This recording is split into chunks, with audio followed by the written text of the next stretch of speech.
Eu quero convidar os irmãos que abram as suas Bíblias no livro do profeta Jeremias, no capítulo 5. Livro do profeta Jeremias, no capítulo 5. Da oportunidade que todos encontrem, né, a palavra do Senhor. E olha, sempre que eu venho tem bolo, né? Não sei o que acontece. Né? Não é a primeira vez que eu chego e vejo um bolo aqui na frente, né? Aniversário, né, do pastor e da pastora. E ficamos felizes por isso. Temos orado muito pelo pastor, pela pastora, pelo ministério aqui neste lugar.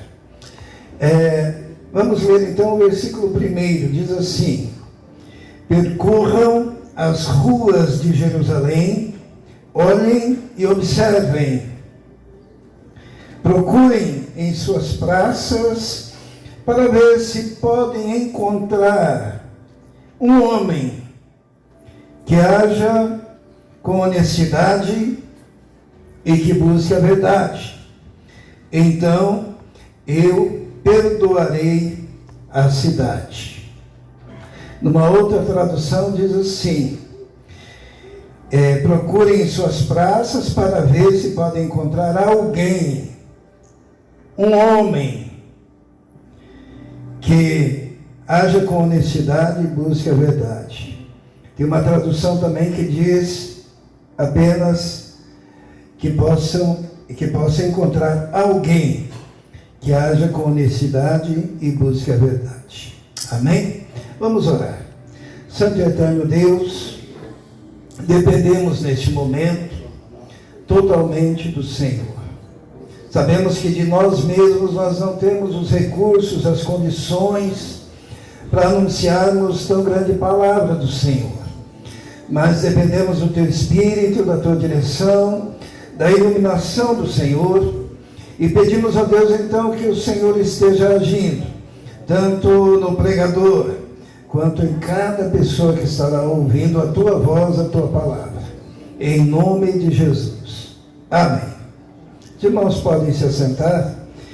O Jefferson me convidou, né, irmão Jefferson, e falou que era culto dos homens. E hoje eu estou vendo muitas mulheres aqui, né, bastante mulheres. Lógico, é o culto dirigido pelos homens. Mas a palavra que o Senhor me deu é uma palavra direcionada aos homens, mas que, com certeza, é uma palavra que pode edificar também as mulheres. Né?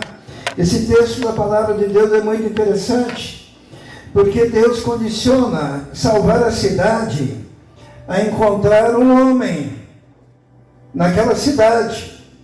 Olha o que diz ali, que interessante.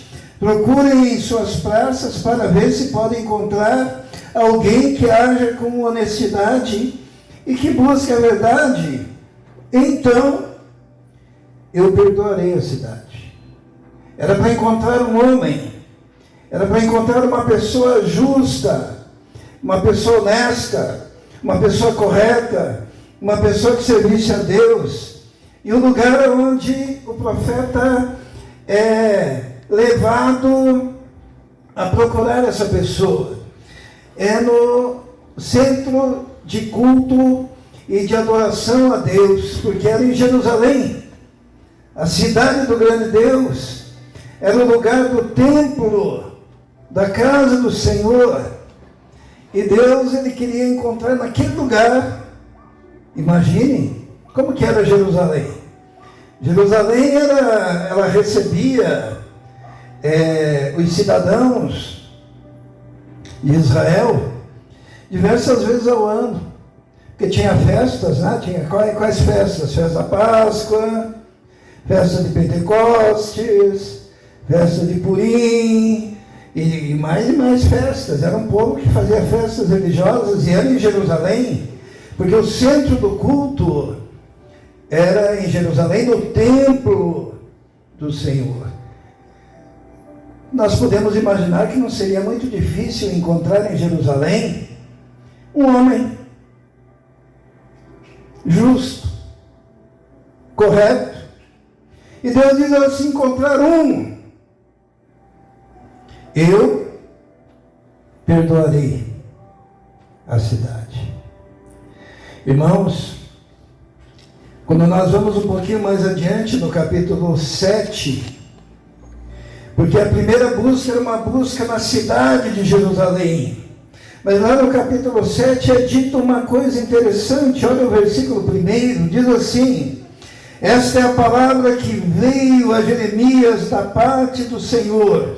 Fique junto à porta do templo do Senhor e proclame essa mensagem. Ouçam a palavra do Senhor, todos vocês de Judá, que atravessam essas portas para adorar o Senhor. Assim diz o Senhor dos exércitos, o Deus de Israel: corrijam a sua conduta e as suas ações, e eu os farei habitar neste lugar.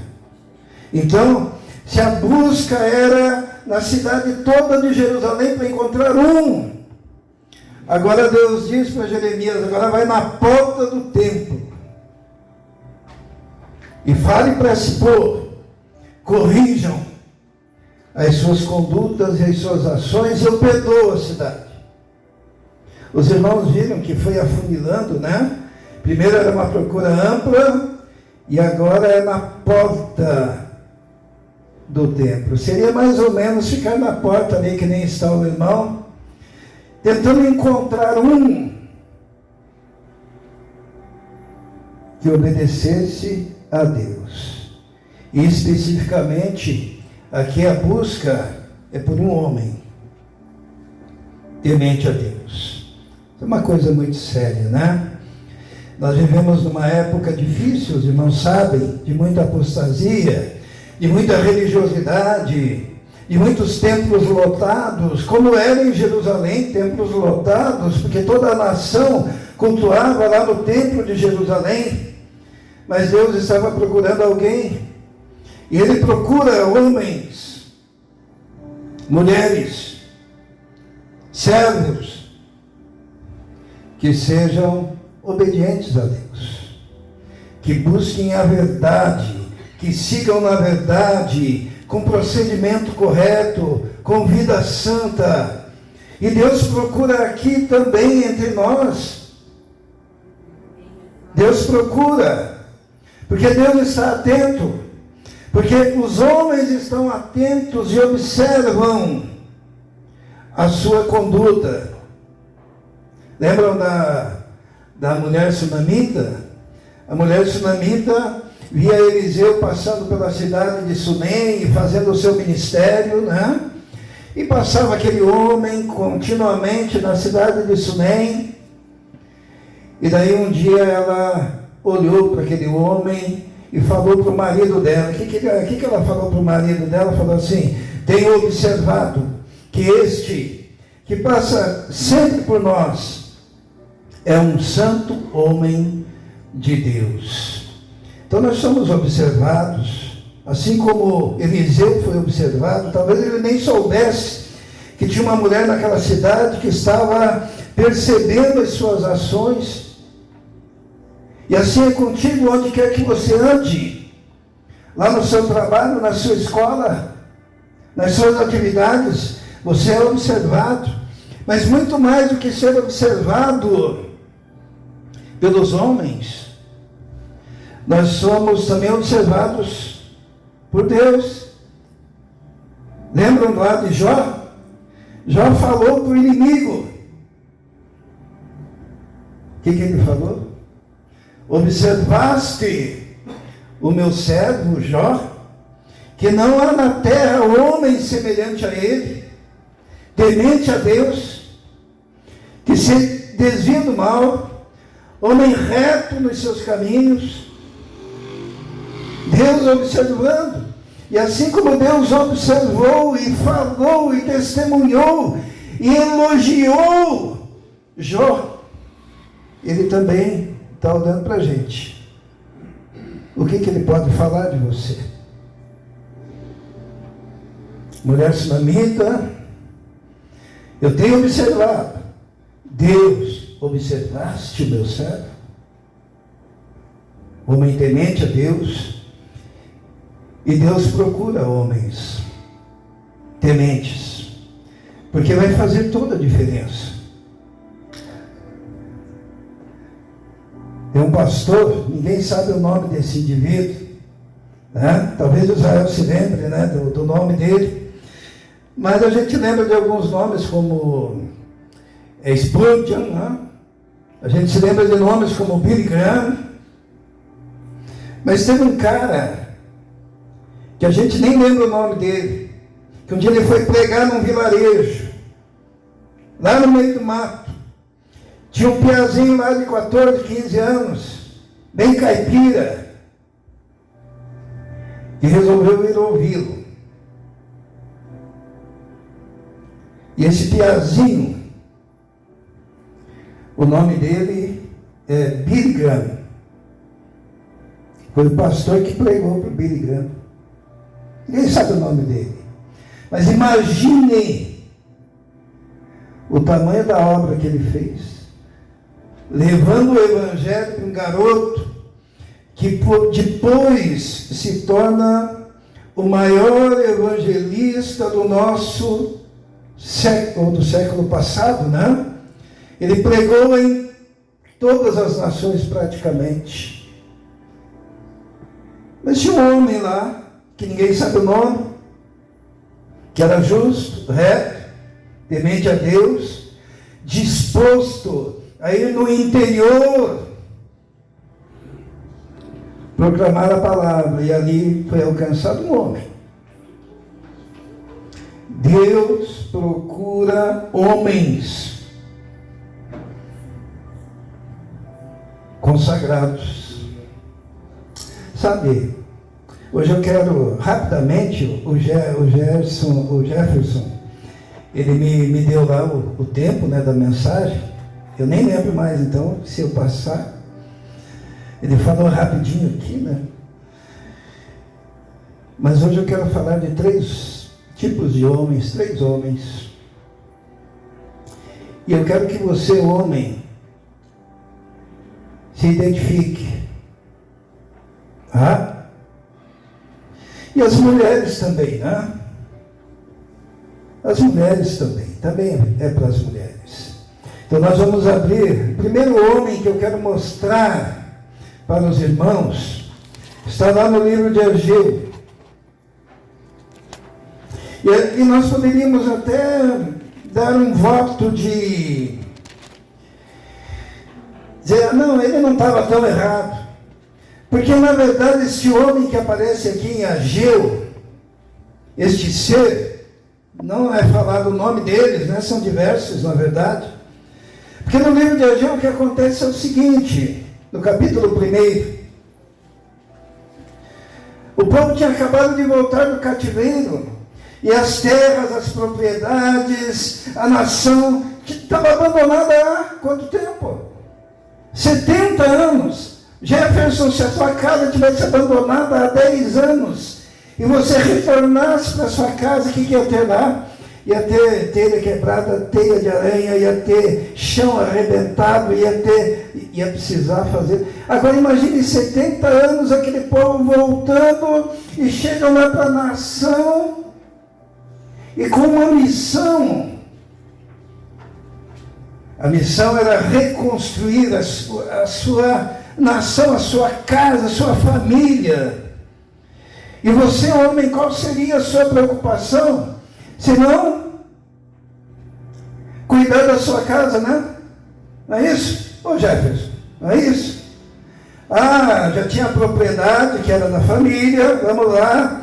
Tem que construir a casa, tem que limpar a casa, precisa cuidar, né, do trabalho, precisa plantar, porque tem os filhos, tem os idosos que saíram e quando voltaram pelo menos com mais de 70 anos, 80 anos, 90 anos, tem que ter um ambiente adequado, então eu vou cuidar de construir a minha casa.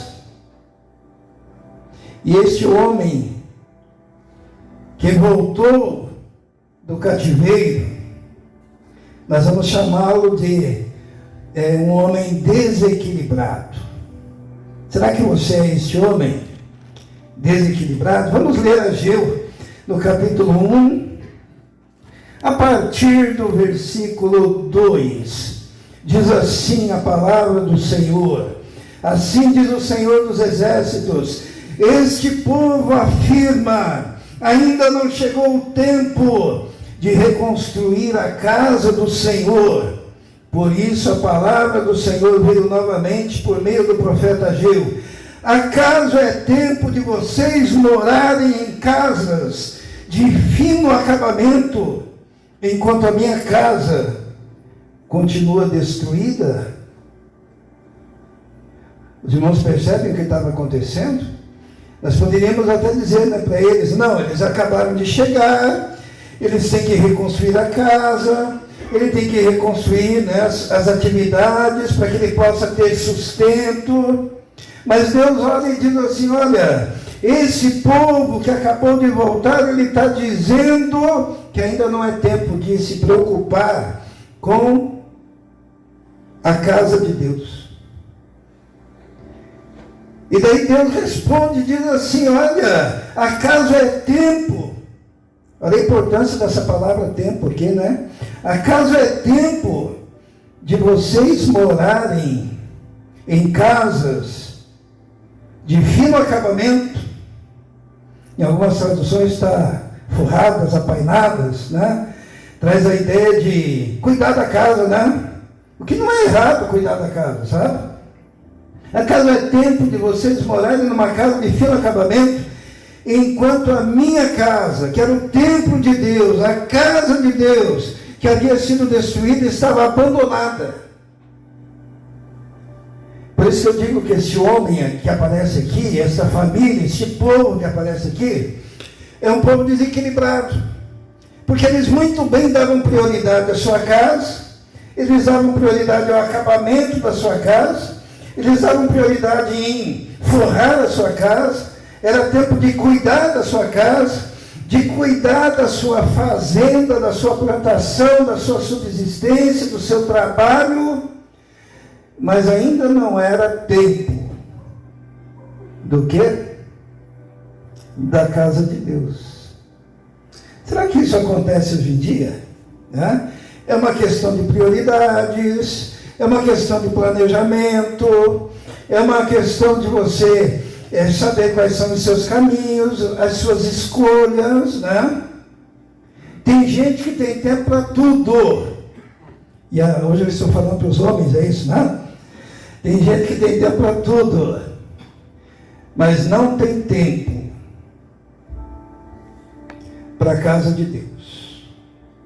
Se você tiver que escolher entre lavar o carro e distribuir panfletos na igreja, o que você escolhe? Se você tiver que escolher entre arrumar o seu muro, chapiscar o seu muro da sua casa e vir na casa de Deus para um mutirão, o que você escolhe? É tempo apenas de você cuidar da sua vida, de cuidar da sua universidade.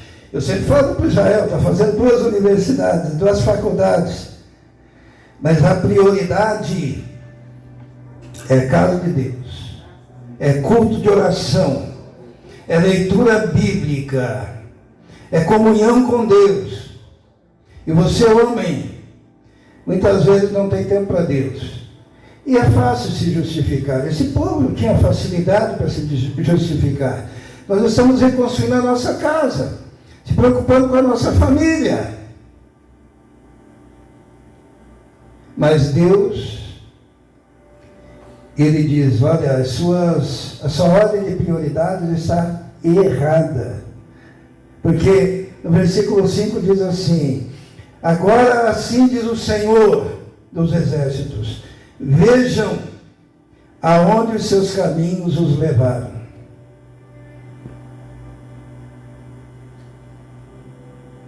Porque você não prioriza as coisas de Deus, e a Bíblia é muito clara, né? Buscai em primeiro lugar o reino de Deus, e todas as outras coisas vos serão acrescentadas.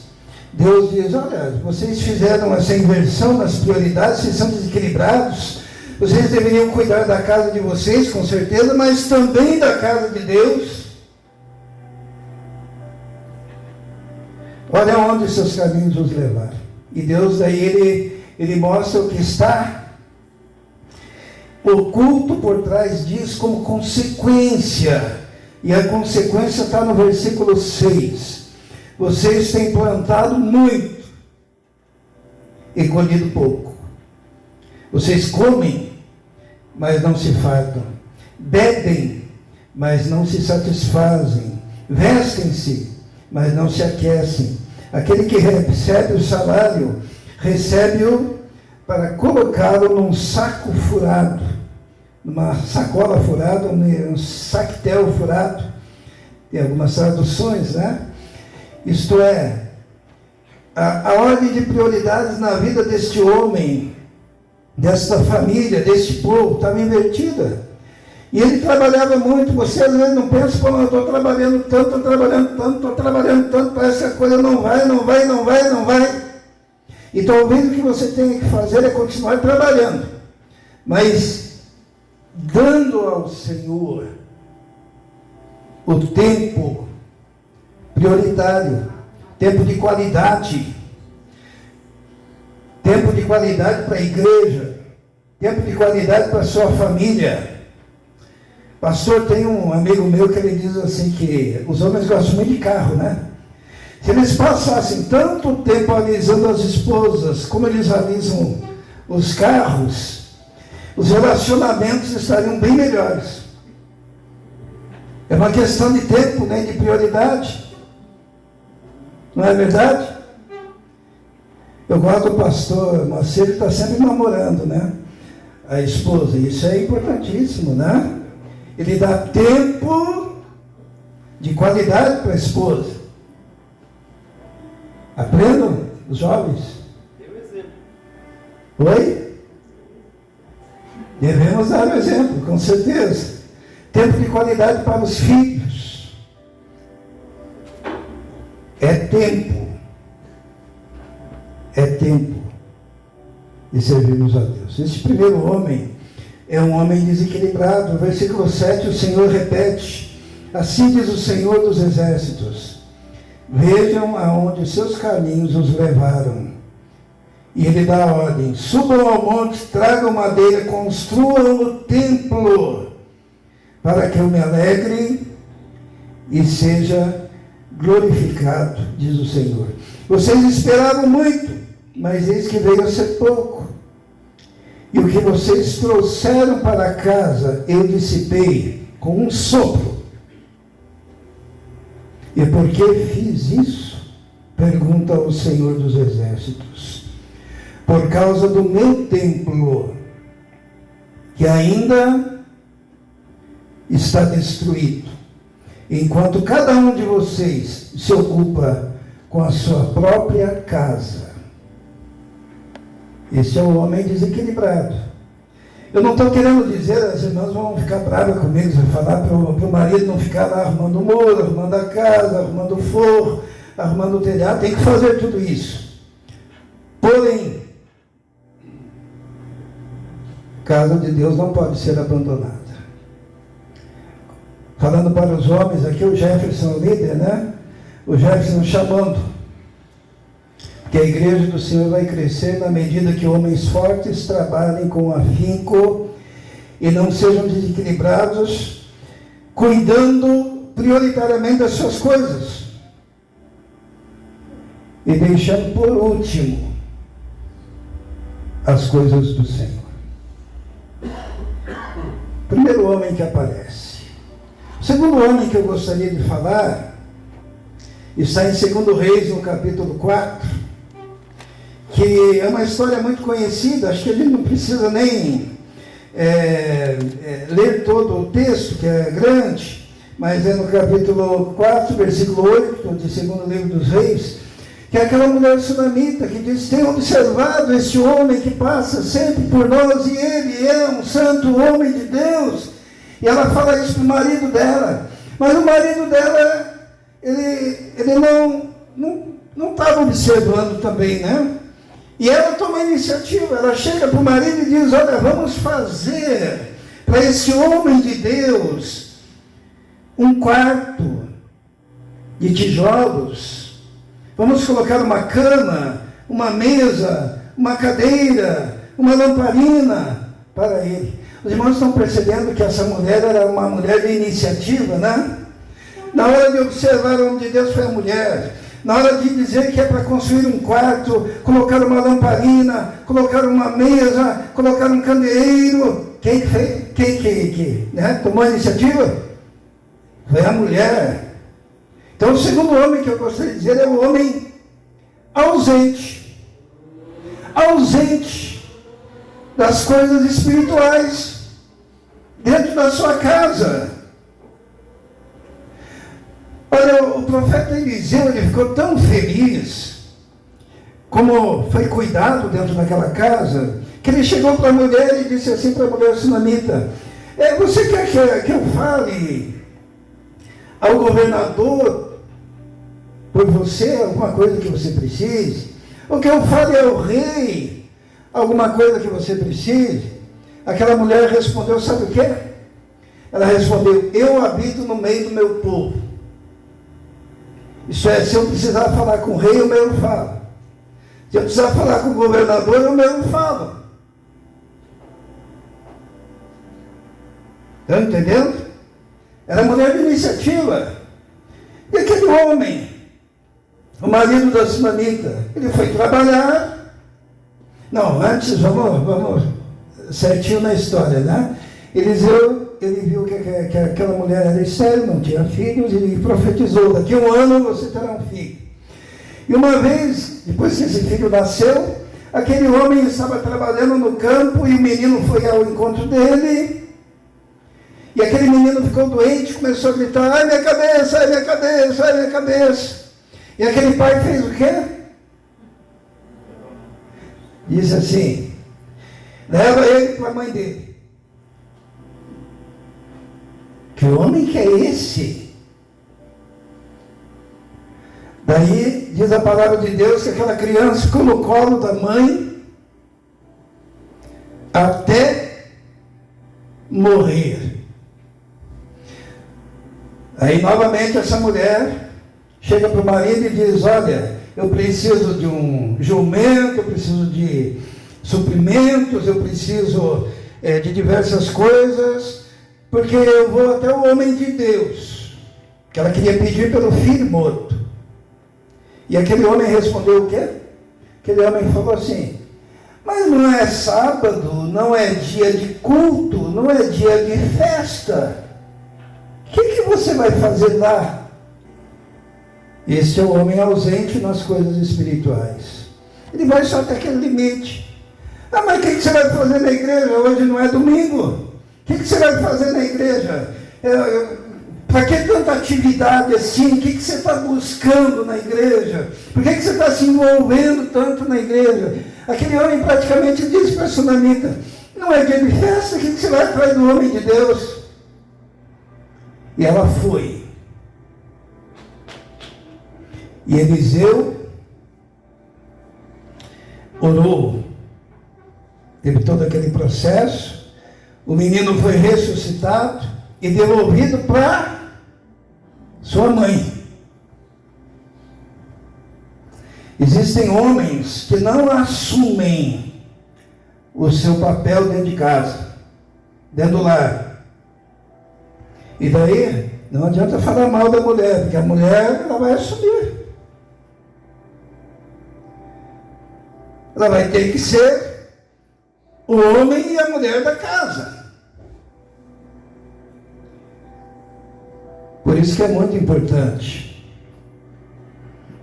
o homem não ser ausente nas coisas espirituais. O homem estar ali presente. O texto bíblico poderia dizer assim, que a sunamita e o marido viram que aquele homem que passava por ali era santo homem de Deus. E o marido disse: mulher, vamos construir um quarto para o profeta. Estão entendendo?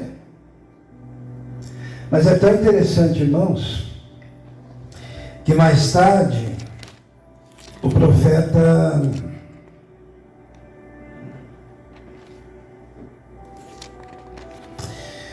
Eliseu, ele disse para a sunamita, ele disse: olha, vai ter 7 anos de fome na terra, pega a tua família, se manda para não passar necessidade.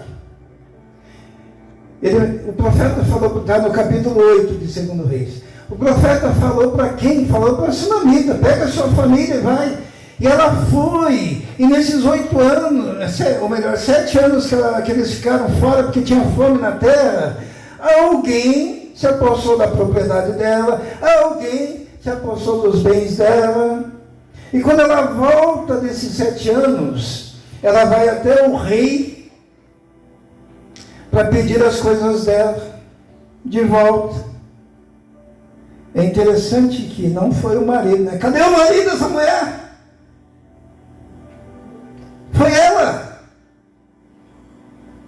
Vamos ler ali no capítulo 8 de 2 Reis, diz assim: Eliseu tinha prevenido a mãe do menino que havia ressuscitado: saia do país com a sua família e vai morar onde puder, pois o Senhor determinou para essa terra uma fome que durará 7 anos. A mulher seguiu o conselho do homem de Deus, partiu com a sua família e passou 7 anos na terra dos filisteus. Ao final dos 7 anos, ela voltou a Israel e fez um apelo ao rei para readquirir sua casa e sua propriedade. E o rei concedeu, e o rei pegou um administrador e disse: ó, trate do caso dessa mulher. E ela foi, os seus bens foram devolvidos, e ela foi indenizada por 7 anos que alguém outro estava na sua terra. Mas a pergunta que não quer calar: cadê o marido? Os homens não podem ser ausentes na liderança espiritual da sua casa, do seu lar. Não pode ser ausente. Então, o segundo homem que aparece aqui na Bíblia, que eu quero dizer hoje, é este homem ausente. Não conheço ninguém aqui. É bom pregar quando a gente não conhece ninguém, né? Mas Deus, Ele conhece.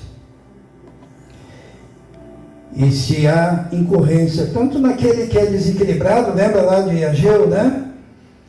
Que cuidava mais das coisas da sua casa do que das coisas da casa de Deus. Ou talvez alguém que seja ausente para as coisas espirituais do seu lar.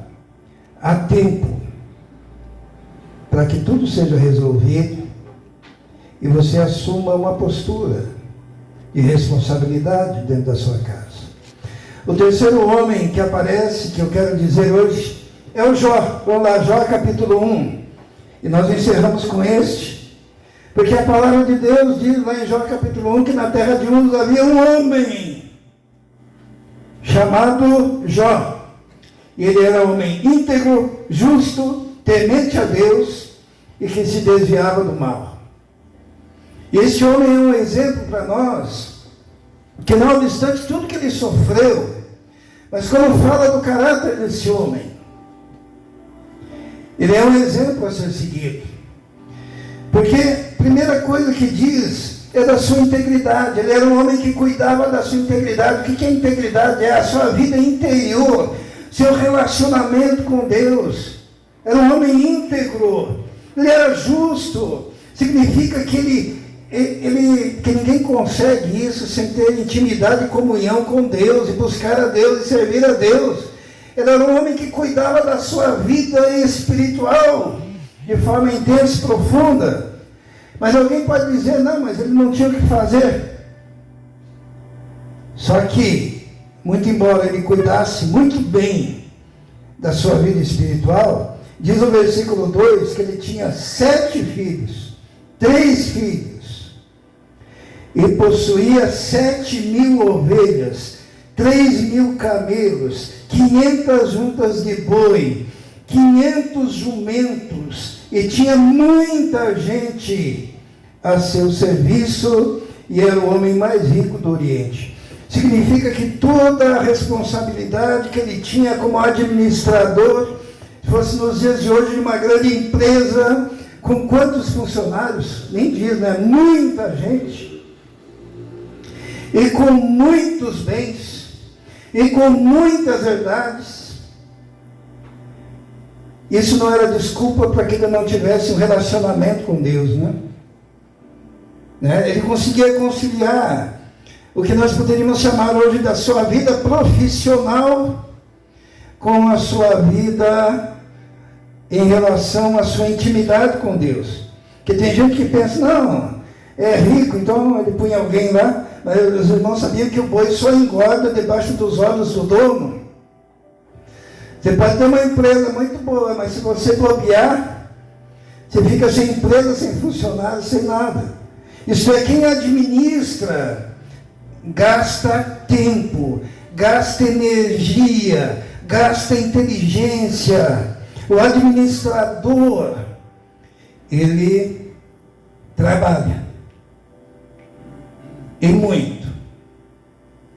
E Jó, ele era reto, justo, temente a Deus, em bom relacionamento com Deus, e cuidava da sua vida profissional também. Então essa desculpinha assim, mas eu trabalho muito, não tenho tempo para as coisas de Deus. E tem mais uma coisa em Jó, versículo 2, ele tinha 7 filhos, 3 filhas. Agora vamos ver o 4, o que diz lá no 4? Seus filhos costumavam dar banquetes em casa, um de cada vez, e convidavam suas 3 irmãs para comerem e beberem com eles. Ele conseguiu ter uma família que interagia, né?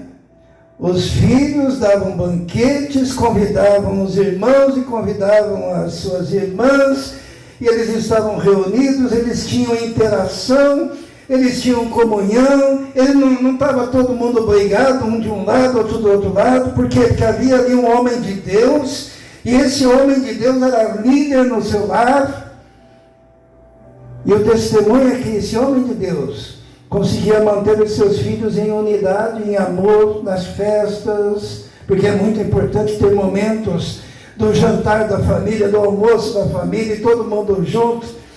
Há quantos anos que nós fazemos isso, Israel? O jantar de final de ano, o jantar de Natal, a família inteira reunida, e ai daquele que diz hoje, eles nem se atrevem, né? Por quê? Porque a família, ela tem que estar unida. E é muito interessante que Jó cuidava da sua vida interior, da sua vida espiritual, cuidava das suas fazendas, das suas riquezas, dos seus bens, da multidão dos seus funcionários, e ele tinha tempo para cuidar dos seus filhos. E tem gente que tem essa desculpa, né? Eu não tenho tempo para minha família. Eu não tenho tempo para minha esposa. Eu não tenho tempo para os meus filhos. E quando você acordar, já passou o tempo. Mas ele tinha mais uma característica, está no versículo 5, que diz assim: terminando o período de banquetes, Jó mandava chamá-los e fazia com que se purificassem. De madrugada ele oferecia holocaustos em favor de cada um deles e pensava: talvez os meus filhos tenham lá no íntimo pecado e amaldiçoado a Deus. E essa prática era constante na sua vida. Isto é, ele era o líder da vida espiritual dos filhos, ele levantava de madrugada para interceder pelos filhos, como nós todos aqui. Interceder. líder. Então esse homem, ele tinha, a gente pode dizer que era um homem completo. Por isso agradou tanto a Deus. Ele não era desequilibrado. Eu cuido só da minha casa, eu cuido só da minha vida profissional, eu cuido, né? Não, era tudo.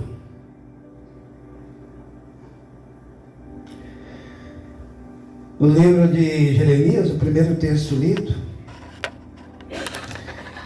há uma ordem: procure um homem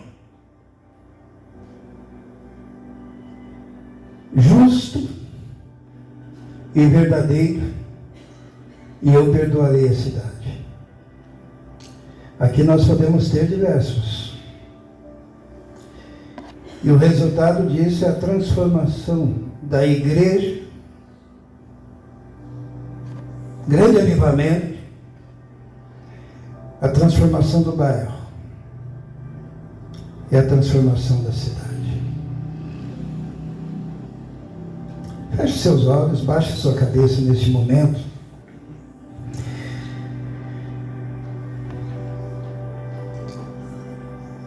Eu tive um amigo, o nome dele Isaías, já é falecido, e ele tinha 4 empregos. Ele trabalhava como guardião numa escola, ele tinha uma loja em casa, ele tinha um outro serviço registrado e mais um outro bico que ele fazia. E eu falava para o Isaías, você precisa ir para a igreja? Daí ele diz, quando eu tenho um tempinho, eu estou tão cansado. Resumindo a história do meu amigo, por causa de ele não ter tempo para nada que concerne as coisas de Deus, ele perdeu a esposa, perdeu os filhos, perdeu a saúde, veio a morrer infartado, com todo o esforço, focado naquilo que não era de Deus. Eu queria perguntar para você como é que está seu relacionamento com Deus e como é que está a sua liderança dentro do seu lar. Como é que está o seu relacionamento com os seus filhos, com a sua esposa, com o marido. E que você siga o exemplo de Jó, que tinha o seu tempo administrado em todas as áreas, algo que agradou ao Senhor. Vamos orar. Senhor, sabemos que é difícil, é muito complicado, a vida não é fácil, mas quando nós andamos contigo, o Senhor nos dá graça, o Senhor nos dá poder, o Senhor nos dá o discernimento, o Senhor nos dá a unção, o Senhor nos fortalece, nos capacita para essa missão, ó Deus, de sermos homens justos, corretos, diante do Senhor e diante dos homens. Nesse momento, Senhor, tem tantas pessoas aqui, e sei que o Senhor tem falado aos corações, e peço ao Senhor que o Senhor complete essa obra nesse coração, que possamos sair daqui hoje, Senhor, com a intenção de sermos diferentes nas coisas que nós erramos, de sermos fortalecidos no Senhor, para sermos luz, ó Deus, na nossa casa, na nossa igreja, nesta sociedade. Te pedimos isso em nome de Jesus. Amém. Amém.